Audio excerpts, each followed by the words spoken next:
Então, tô aqui de volta, trazendo mais um programa sem contexto para vocês. E o que vocês já pensaram a respeito do fígado? O que vocês acham do fígado? O órgão fígado.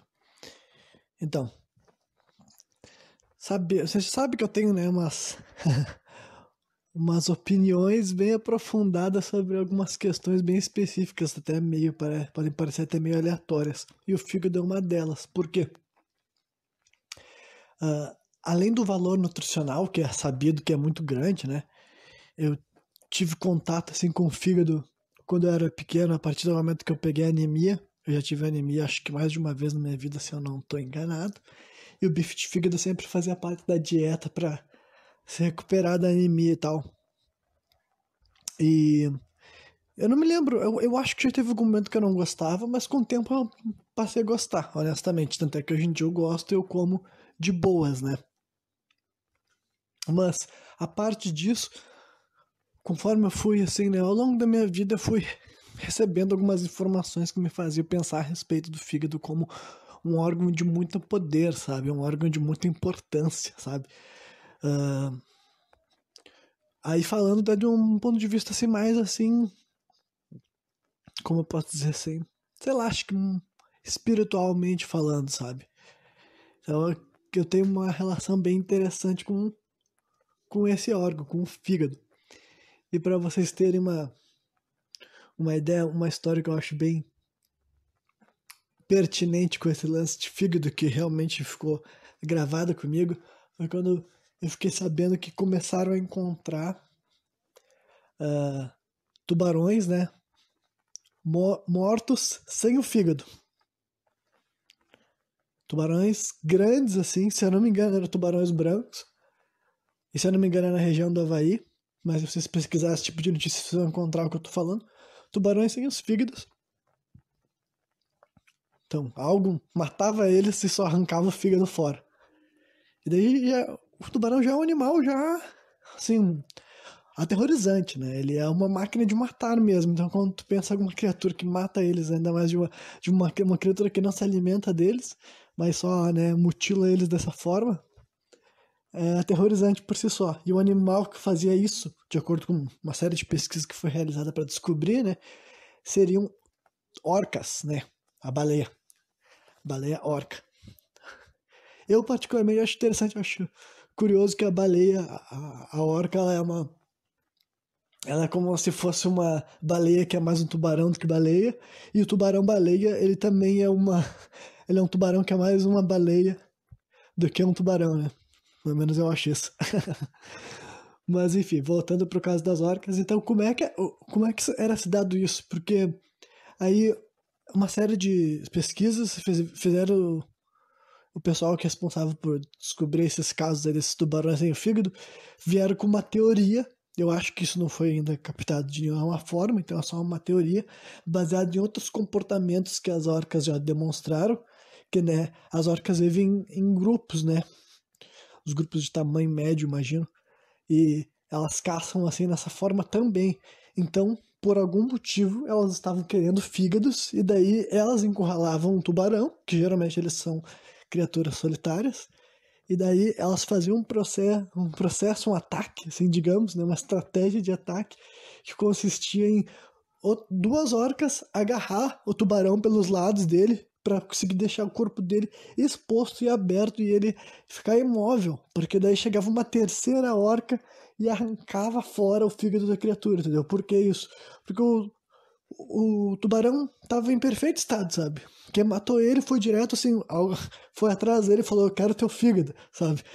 E acredito que pode ter sido então as orcas e tal, pelas marcas do ferimento, entendeu? Consiste com a, o ferimento que uma orca deixaria, só que como não tem marcas de luta, né? O que eles imaginam é que é um procedimento, e é só uma mordida específica ali para arrancar o fígado fora. Então, eles imaginam que é um ataque em conjunto, assim e tal. E o fígado do tubarão é bem grande, e que daí eles imaginam que até mesmo as orcas dividam esse fígado depois, entendeu? Então, realmente um interesse que estes animais demonstram pelo fígado em determinado momento, sei lá, eles sentem falta do fígado e vão atrás. E é bem doido. E daí, sobre isso também é interessante que vários animais sabem disso, entendeu? É um ponto vital, assim, reconhecido pelos animais, assim, em questões de... Eles reconhecem isso em outros animais que não são eles, entendeu? Pra ver como várias concepções que muita gente pode ter a respeito da psique dos animais, seja de que eles são completamente ignorantes à existência de outras espécies e tal, sendo que não é bem assim, tipo, ao longo da vida deles eles vão vendo que existem outros seres e eles associam aquilo lá com o corpo deles, eles conseguem ter esse tipo de leitura. E uma coisa que comprova isso é uma série de animais que atacam o fígado uns dos outros, entendeu? Quando eles estão numa disputa. Então eles sabem que dentro daquela criatura ali que tá brigando com ele, ou que ele tá indo caçar, vai ter um fígado, entendeu? Mesmo que não seja o fígado dele, porque o corpo da criatura é diferente, tem uma fisionomia diferente, eles têm noção anatômica, digamos assim, entendeu? E é um lugar que vários animais atacam numa luta, assim. Então eles têm noção de que aquilo ali é tão perigoso quanto tu morder um coração, por exemplo, sabe? Ou um ataque no pescoço também, que vários animais sabem. Então esse tipo de padrão de observação dá pra te ver que as criaturas têm uma noção muito maior de que do mundo, entendeu? Do espaço que elas vivem, do que o ser humano dizia, sabe? Dizer que praticamente tratava os animais como seres, sabe, ignorantes e tal. Mas isso daí, hoje em dia, dá pra te enxergar e observar que não é bem assim, né? Enfim. Então eu entrei nesse assunto, fui longe no papo de fígado, né? Mas realmente era só uma distração, era só uma para molhar o pezinho assim na fertilidade da mente para ir pro próximo assunto de hoje, que eu tava em dúvida entre dois tópicos. E daí eu vou falar sobre um deles e o que vier à tona é o que vai ser discutido hoje, né? Então, vamos ver o que sai aí.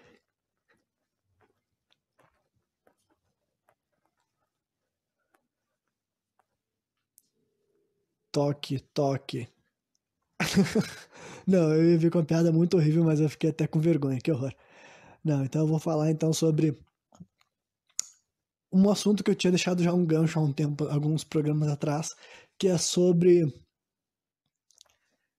a o que eu acho da influência, o poder de influência, poder ou até quem sabe de manipulação da ficção, entendeu? Nas vidas das pessoas, sabe? Eu escrevo livros, né? E eu crio conteúdo de modo geral, escrevo textos e tudo mais, só que aí quando eu tô me comunicando é uma comunicação real, né? Agora, quando eu tô fazendo um livro, é uma história, é uma narrativa. E daí, sobre qual a ideia que eu tenho sobre poder de influência de uma história, de uma narrativa, de um filme ou de uma música, de modo geral, poder de influência da arte, da ficção na vida das pessoas e como isso vai controlar as atitudes delas na prática, né? Então, eu já vou direto para a parte mais que eu digo, talvez seja mais importante sobre esse assunto, mas a que mais me levou a refletir sobre isso seriamente e extensivamente ao longo da minha vida, que é quando a ficção ou quando a arte é colocada como a justificativa ou como a culpa de um crime violento, entendeu? Vamos falar assim de chacinas e matanças ou até mesmo só, né, qualquer crime assim com um caráter assim psicopático ou, sabe, de grandes proporções, algo que foi feito assim para chamar a atenção, sabe? Quando tu vê que não é um crime só de oportunidade, é um crime né, que rolou um planejamento e rola aquelas investigações de por que aconteceu isso e várias vezes a culpa caía na ficção, caía nos jogos de tiro, por exemplo, recebiam muita culpa, né? E no passado eu lembro até de outras coisas, tipo jogo de RPG, aqueles de mesa, manual, sabe, de rolar dados, interpretar personagens. Esses jogos também já foram culpados por realizar crimes, né? Por realizar crimes, não. Imagina um jogo assim, sendo culpado, sendo incriminado, ele querendo se defender. Não, juiz, eu sou só um jogo. Eu não existo. Cadeia nele, filho da puta. Enfim, mas, né, não foi isso, não. O que eu tava querendo dizer era que os jogos já foram considerados responsáveis por pessoas perpetuarem crime, e a mídia por muito tentou atacar isso daí, né? Tentou vender essa ideia mesmo assim de que esse desenho violento vai fazer as crianças ficar violentas, né? E como eu era a criança na maior parte do tempo, né? Agora que eu sou um adulto, digamos assim, vamos trazendo para a questão da lei. Eu sou adulto a partir dos 18 anos, né? Então não faz nem 10 anos que eu tô na vida adulta, e antes disso eu era adolescente ou era criança. Então, várias vezes quando eu ouvi esse tipo de tópico, eu ainda era uma criança. Eu era uma criança que jogava jogos, e eu era uma criança que assistia filmes e assistia desenhos animados com imagens assim fortes e imagens gráficas. Primeiro eu vou falar de como é que isso foi, como é que isso se relacionava na minha vida pessoal, sabe? Como é que eu recebi essas coisas, né? O que não quer dizer que isso funciona para todo mundo, para todas as pessoas, mas para vocês entenderem a minha perspectiva. Então, eu me lembro de gostar, assim, de... Eu já tive medo, assim, de filmes de terror, por exemplo, imagens de terror, gráficas, isso daí eu me lembro de já me assustar mesmo e eu ficar meio que naquela dúvida, sabe, de querer participar das coisas, porque os mais velhos estavam assistindo, estavam vendo, e eu queria estar envolvido naquilo lá, e também de ficar, tipo, eu vou ficar assustado com essa merda. Então eu me lembro que tinha essa linha aí tênue que eu andava perigosa aí e tal, de ficar, ver imagens que talvez eram muito fortes para minha idade, mas também de querer estar envolvido naquilo lá, né? Então eu tinha esse estranho prazer assim e tal.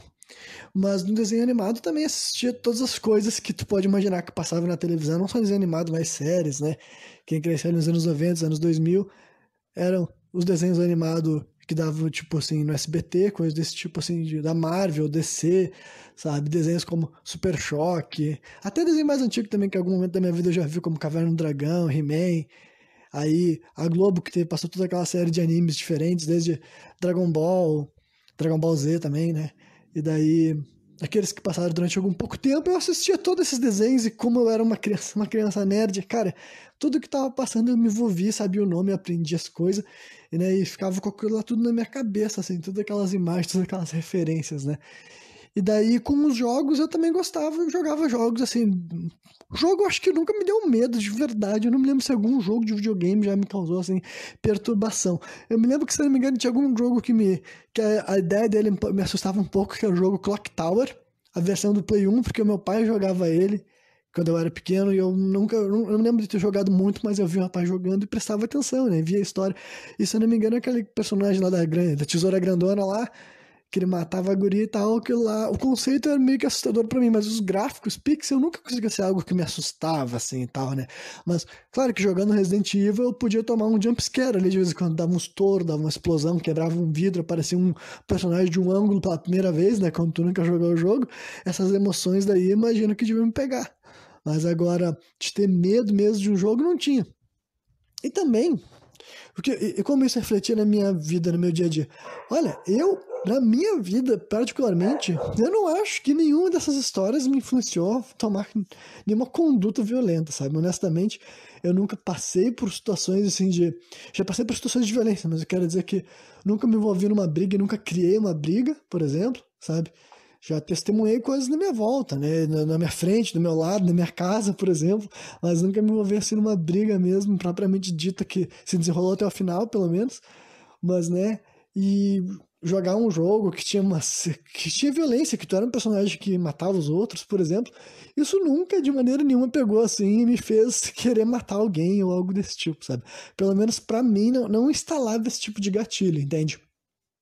Não era algo que eu utilizaria como motivo de sabe, agredir alguém, dizer, tipo, por que tá batendo nessa pessoa? Por causa que eu tava jogando no jogo, e daí me deu vontade de perpetuar isso. Pelo menos comigo não foi assim que rolou e tal. E em questão de histórias, de narrativa de ficção, pra mim, principalmente, tem que ter... É muito raro eu aguentar uma história que não tenha violência, sabe? Aí eu vou ser bem específico. Quando eu digo violência, eu quero dizer vários tipos, sabe? Pode ser, tipo assim, uma história que tem uma pancadaria, ou que tem correria, explosão, tiro, sabe? Alguma coisa que tenha dito, ou um personagem, sabe, sombrios e demônios, zumbi, sabe? Eu sempre vou preferir uma história que tenha alguma movimentação violenta em algum momento, sabe? Não precisa ser só isso o tempo inteiro, mas se tu me chamar pra participar, pra assistir alguma história, ou algum anime, ou um filme, uma narrativa que for, e ela não vai ter nenhum momento assim de pancadaria, ou ela tem que ser uma série de comédia, ou tem que estar muito afim de ver uma coisa desse outro clima, sabe? Senão, pra mim, tem que ter um pouco de correria ali no meio, e faz parte, sabe? Me entretém, tem que ter, eu espero que role cenas de ação, sabe? Que seja assim, de ficar assim, pô, rolou uma coisa aí que aumentou, assim, levou a história pra um outro nível ali naquele momento, uma história, uma parte de violência mesmo, ou no mínimo de ação frenética, sabe? E eu não abro mão disso praticamente história nenhuma, sabe? Filme de terror, então, eu assisto uma paulada, isso me faz assistir muito filme ruim pra caramba, e nada disso me fez querer cometer um crime contra alguém, ou matar alguém, ou algo desse tipo. Então, pra mim, a ficção realmente nunca foi um gatilho pra me fazer querer cometer violência com os outros.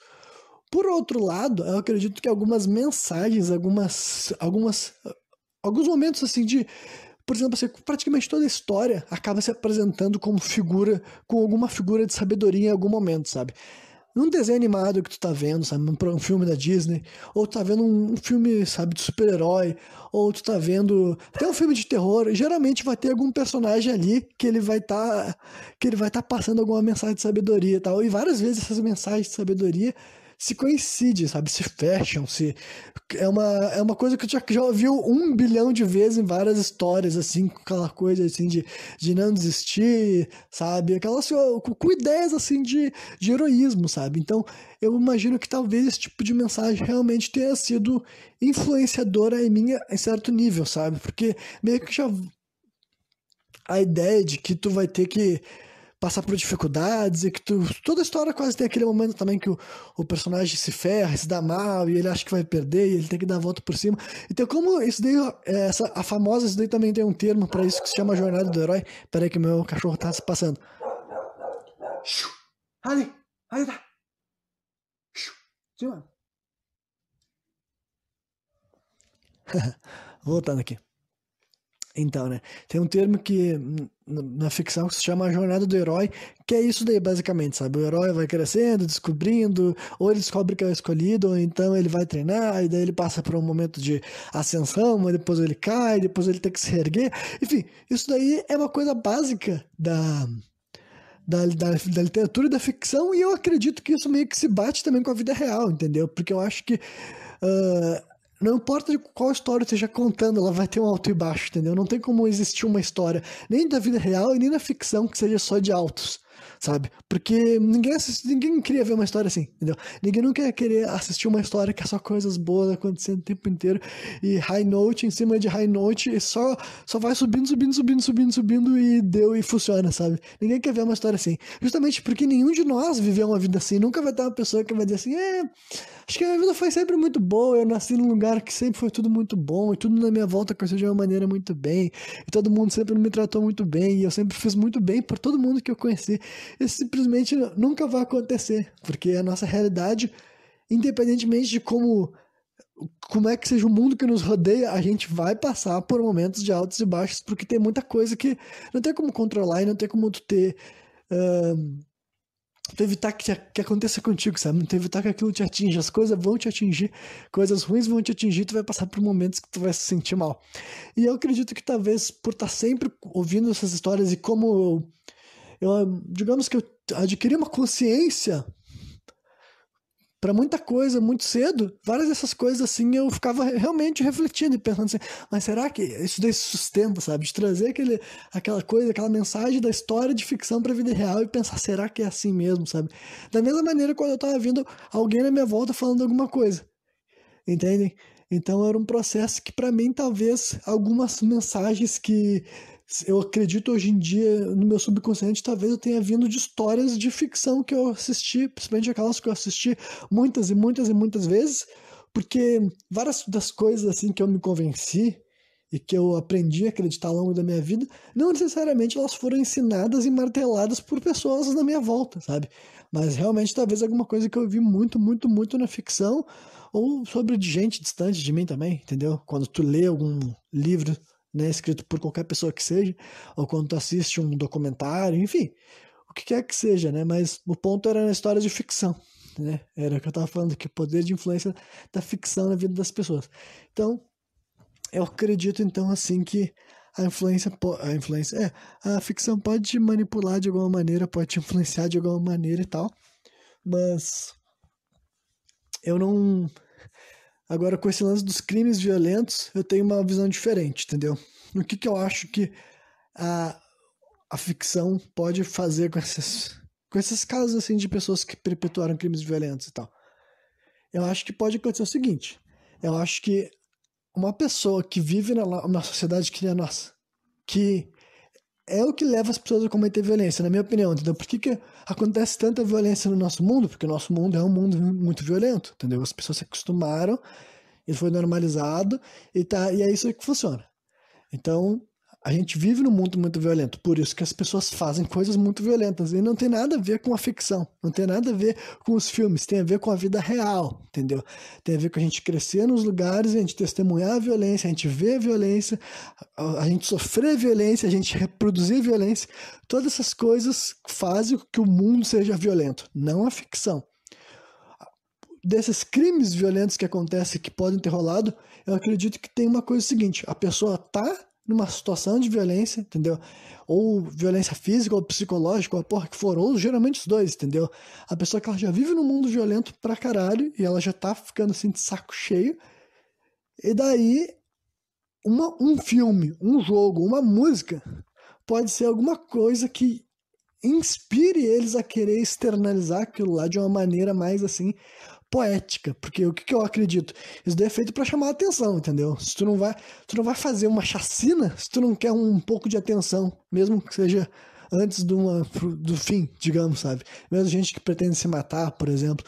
Então eu acredito que é esse tipo de coisa, sabe? O cara já decidiu que ele vai perpetuar a violência, mas não por causa... Eu não acredito, assim, basicamente, que é uma pessoa que tá tendo uma vida normal, entendeu? Tá tudo rolando certo na vida dele, tá tudo funcionando, ele tá feliz, tá contente, tá alegre, aí ele vai assistir um filme, ele vai assistir o filme do Coringa, e daí ele vai sair lá e ele vai sair matando gente. Tá entendendo? Eu acho que isso é completamente impossível, na minha opinião, sabe?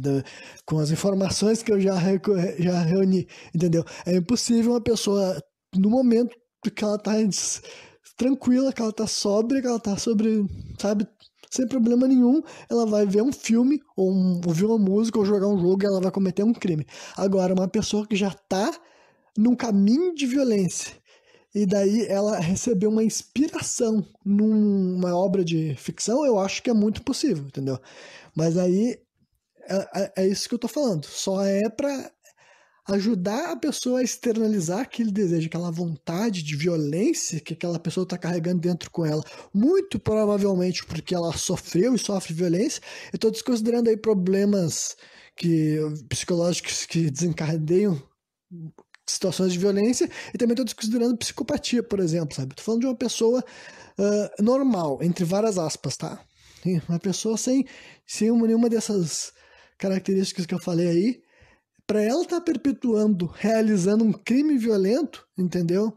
Eu acredito para mim que é uma questão assim de a pessoa já sofreu muita violência, já recebeu muita violência, já viu muita violência e daí ela tá com vontade de externalizar aquilo lá, entendeu? Ela tá com vontade de se ver uma pessoa violenta e daí sim eu acho que obras de ficção podem sim ser uma maneira da pessoa criar algo romântico, que lá, sabe? Ela vê um bagulho e ela pensa, nossa, é isso que eu quero fazer então.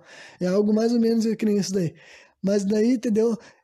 Eu acho que não tem como a gente pegar e botar a culpa nisso na obra de ficção. A gente tem que falar, não, cara, não é por causa do jogo, não é por causa do filme, é porque a nossa sociedade é maluca, entendeu? É porque as pessoas se matam, entendeu? É porque as pessoas se batem, é porque as pessoas se xingam, entendeu? Eu não vou nem a parte do xingar, que pode xingar a porra que for, cara, mas não mata os outros, entendeu? Não agride, entendeu? Essa é a diferença. Se quer xingar, xinga, entendeu? Mas então é isso, a gente vive num mundo violento, que rola violência. E daí, esse negócio de botar a culpa dos crimes violentos nos jogos ou nos filmes, nos desenhos animados, sabe? Pra mim é só uma desculpa esfarrapada, tá ligado? E eu não acho que alguém que estudou e pesquisou e tá fazendo um trabalho sério vai estar falando esse tipo de coisa, a não ser que esteja defendendo uma agenda, que é o caso que a maioria das coisas acontecem, né? Principalmente jogos hoje em dia que já superaram todos os outros mercados de entretenimento, é bem comum que os jogos continuem sendo atacados e sendo vendidos como os vilões, assim, porque eles arrecadam mais dinheiro do que o cinema já hoje em dia. Então eles são uma vidraça muito grande hoje, né? no mundo que a gente vive. Mas então, né, era isso que eu tinha para dizer, pelo menos num primeiro programa, sobre poder da influência na ficção, porque é um assunto que eu constantemente estou refletindo a respeito. Eu acho que tem muitas coisas para ser mencionadas, mas então, né, eu acho sim que eles podem nos colocar ideias na nossa cabeça, apesar a longo prazo, entendeu? E se tu ficar refletindo bastante, consumindo aquilo lá e tal, mas eu também não acho que coisas assim que nem as pessoas. É tipo assim, os desenhos animados que davam beijo homossexual, ou os desenhos animados que se travestiam, sabe? Que nem pica-pau, que nem perna longa. Isso daí, achar que uma criança que não. Uma pessoa que não se relaciona com a homossexualidade, ou que não se relaciona né, com o lance de ser transexual, de ser travesti, achar que é uma pessoa que tá, tipo, que ia fazer essa transição unicamente só porque assistiu um desenho animado do Pica-Pau ou do Pernalonga, essa pessoa também tá vivendo fora da realidade, né? A mente humana não é assim, não se forma assim, entendeu? Pode ter sido, sim, a primeira vez que, o ser humano tá recebendo uma informação de uma afetividade, que pode ser uma formação nova, mas, né, dizer que isso daí vai ser tipo, não, agora que eu vi aquilo ali acontecendo, eu quero ser homossexual, eu quero ser travesti por causa que eu vi o Pica-Pau ali. Isso daí também é um absurdo, né? É um tipo de coisa que não se sustenta nem um pouco, né? Com que tu vê que funciona em questões psicológicas e tal. Mas, né, agora, outro tipo de mentalidade, assim, com frases específicas, eu acho que pode ter sido passado assim adiante. E outras coisas eu realmente não compreendo, né? Eu não sei como que vai se... Que tipo de mensagem vão pegar assim no Tom e Jerry, sabe? Muita gente que deve ter assistido Tom e Jerry, eu assisti o Tom e Jerry pra caramba. Agora, se tinha alguma agenda de manipulação sendo vendida num desenho animado, que é um gato e um rato travando uma batalha ali, né, de herói e vilão, tocando muitas vezes ou uma trilha sonora original, ou então uma música sinfônica, né, e eles se quebrando e batendo e grito, entendeu? Se ali tem uma mensagem muito forte e que moldou a sociedade e todo mundo que assistiu esse desenho durante anos, eu não sou capaz de dizer qual é, entendeu? Porque eu vejo a violência, vejo também outros elementos, sabe? Tem música, muitas vezes música erudita, e tem, né, tem uma diversão, é uma coisa, é um entretenimento, entendeu? É um bagulho que era rápido e funcionava, e eu não acho que qualquer criança do mundo vai ficar violenta por causa que tava vendo Tom e Jerry, entendeu? Eu acho que uma criança ia ver o desenho animado e daí ela vive numa casa tranquila, que tudo funciona bem, tudo em paz. Ah, não, agora que eu vi esse rato descendo cacete aí nesse gato, eu vou dar uma cacetada na minha mãe, tá ligado? Eu acho que não é assim não, tá ligado? Eu tô falando aí de crianças que estão crescendo, sendo educadas, né? Talvez um bebê, na primeira vez que ele vê essa imagem, ele reproduza. Claro, mas aí tu supõe que tu tá educando teu filho, né? Tu não vai deixar as merdas acontecer e não falar absolutamente nada e nem demonstrar com exemplos. Mas agora dizer que uma criança de 4, 5, 6, 7 anos que cresceu vendo Tom e Jerry vai chegar no colégio e vai ser violento por causa do desenho animado, e dentro da casa dela não rola violência, tipo, dentro da casa dela, o pai dele trata a mãe dele com respeito, o pai dele trata ele com respeito, o pai dele não sai quebrando ninguém na volta dele, entendeu? E nenhuma outra pessoa no dia a dia dele, ele vê a violência rolando solta. Aí essa criança, o único lugar da vida dela onde rola violência é no desenho animado, é no cartoon, ou no anime, ou no jogo de videogame. Aí essa criança vai chegar na escola, ela vai ser um bully filho da puta. Eu não acredito, sabe? Simplesmente não acredito, porque não é assim que funcionam as coisas, sabe? A gente tem que... Outra mensagem que a gente vê muito na história da ficção é que os perpetuadores de violência, geralmente eles são retratados como gente que sofreu violência, porque na prática é assim mesmo, entendeu? É assim que funciona, sabe? A criança que apanha em casa, ela chega no colégio e bate nos outros e realmente é assim que funciona. As crianças que não... um jovem que está crescendo num lar bem estruturado, que a gente chama, né? O que é difícil... Mas quando o jovem está crescendo num lugar bem estruturado, essas coisas não vão estar acontecendo, ele não vai estar recebendo esse tipo de informação e ele não vai estar perpetuando algo que não é do dia a dia dele. Agora, aquele moleque que está sempre arrumando encrenca, tu pode ter certeza que é o lugar onde ele vive, entendeu? É a vivência que ele tem, ou que ele apanha toda hora, ou que ele vê os outros se batendo e ele não tem com outra mensagem, outra representação, outra explicação. Então eu acho que a violência na nossa sociedade acontece porque a nossa sociedade é violenta. Não é por causa do desenho animado, não é por causa do jogo, não é por causa dos filmes, né? E por hoje era isso, então. E sexta-feira eu tô de volta com outro programa sem contexto.